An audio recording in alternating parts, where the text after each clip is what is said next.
Simply Financial with Christopher Calandra, Certified Financial Planner, is an innovative, comprehensive, informative, and cutting-edge podcast that discusses financial topics ranging from personal finance, economics, politics, and personal growth. Simply Financial will cover intriguing and thought-provoking questions so that the listener can simply increase their financial IQ. Welcome to episode number 50 of season number 3 of the Simply Financial podcast. I'm your host, Christopher Calandra. Today, my guest is Alina Trigub. She is the founder of SAMO Financial, and she's involved in commercial real estate. She's a regular speaker on the subject. And one of the descriptions I saw about Alina in my preparation for today's discussion is how much she loves helping people. She gets a tremendous amount of satisfaction when her investors find investments that suit their goals and plans. So, Alina, thank you so much for joining me today. Chris, it's my pleasure to be here. Thank you so much for inviting me to be on your show. I'm really excited. I know we had had a full start a while ago, and this was a reschedule, so this has been a little bit in the making. So I'm glad we finally connected and are together this morning. Maybe we could start, Alina, for my listeners, and you could tell us a little bit of your background to start with. Absolutely, Chris. So hi, everyone. My name is Alina Trigub. I started my professional career by receiving an accounting degree from City University of New York, and I worked as a tax accountant for a little while, but never really enjoyed that field. So I decided to switch to the information technology field, where I'm still working. I worked in different roles and had different capacities, but mainly most of my roles evolved around being the liaison between business and technology and kind of help to connect the two worlds. And while doing that, I was always concerned about our family paying higher taxes, being in a higher tax bracket. So finding a way to lower taxes has been on my mind for a while, and given my tax and accounting background, I've always thought about that. And same goes for real estate. I've thought about real estate, but didn't really take any significant action until about 6 or 7 years ago, when I finally decided to take action and started researching as to what kind of real estate investing we can do.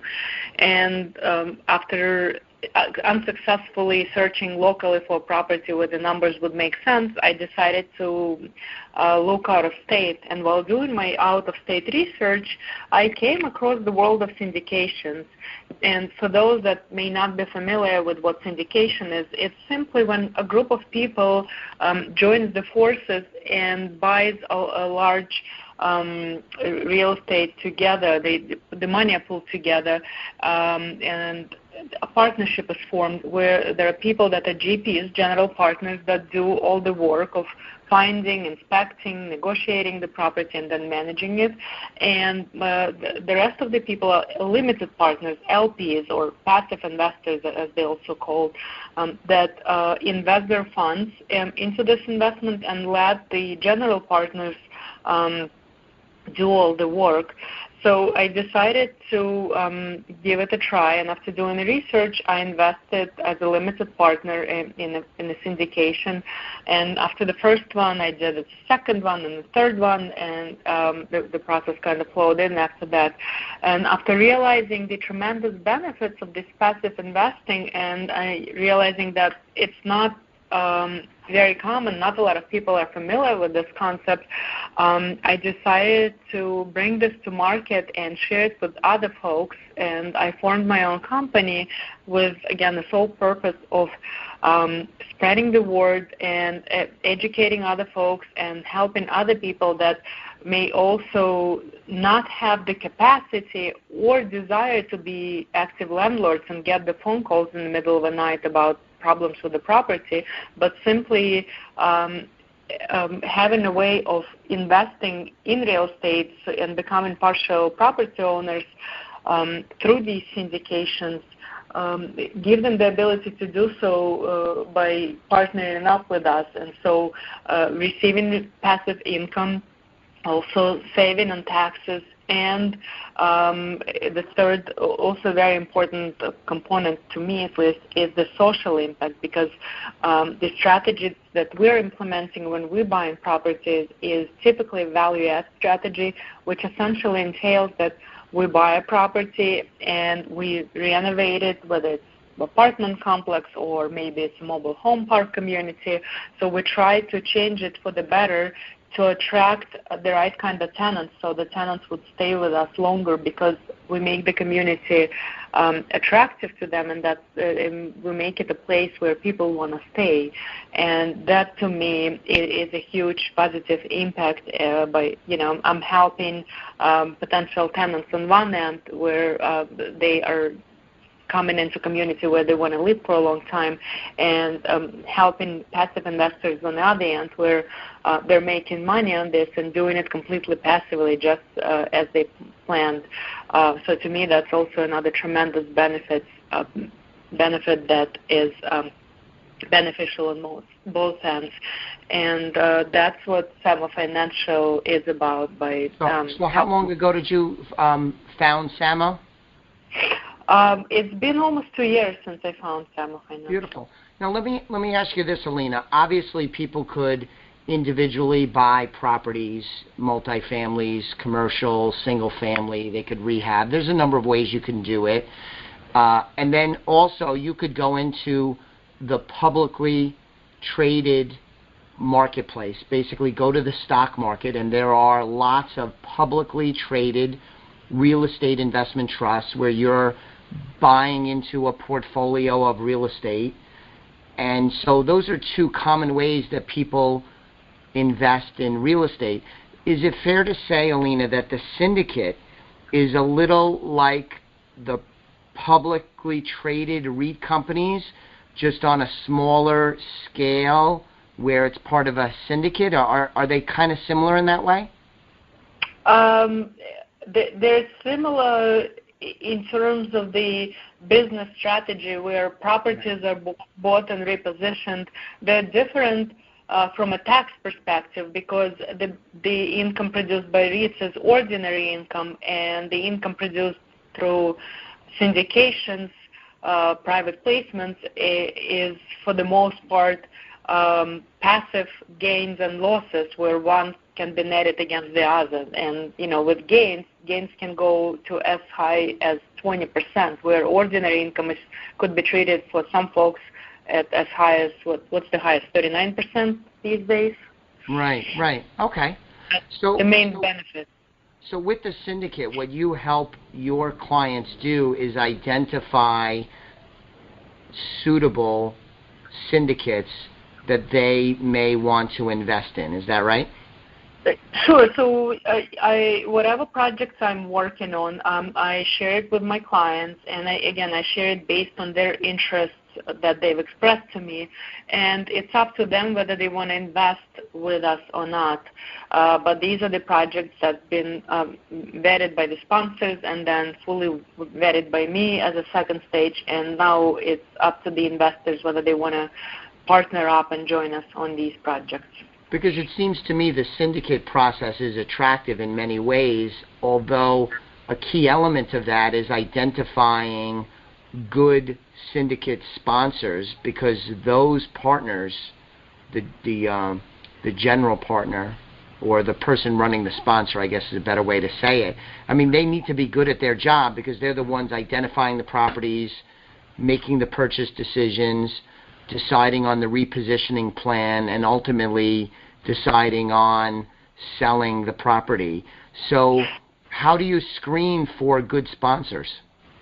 Sure, Chris, and that's definitely step number one, screening for sponsors. The next steps would be evaluating the market the sponsors are in, and then evaluating the offering itself. But going back to screening the sponsors, it's more or less like a dating process. You can do it overnight. It takes time to establish a relationship and build them.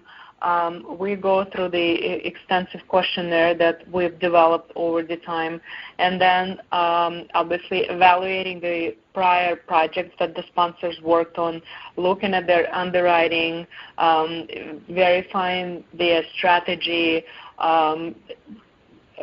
verifying the plans that they have for a particular offering that they're presenting, and then also getting to know them as a person, because aside from being a business partners, if you're planning to work with someone for a very long time, in my mind it's absolutely essential to make sure that you and your potential business sponsor are getting along well. So that personal component is absolutely critical, and I always refer people back to Dale Carnegie book, How to Win Friends and Influence People. If it's not someone that you're getting along with, it's not someone with whom your strategy is aligned, and for whatever reason, it doesn't mean that one is wrong, one is right. It's just, you and the other partner may not be the right type of people that would get along well. Then, it's time to move on and find someone else, because having that full understanding is very, very critical on the personal and on the business level. And so we go through that process of verifying and validating partners, which takes sometimes several months. Sometimes it could take up to a year to do. Very good. And let me ask you this. You mentioned earlier on that where you are based, you're typically not acquiring real estate and not involved in syndicates in your area. You're in the New York City metro area, right? Correct. We're in New Jersey, very close to New York. The numbers simply don't make sense here. Having cap rates at 3 to 4% is not attractive. There's no way we can have our investors make income in this area. That's why we try to go into the markets that can offer cash flow for our investors, because that's the main objective here. Can you tell us some areas that have been attractive for you guys recently? If it's not New York metro area, where has there been some attractive deals where you can get better returns and superior cash flow? Sure.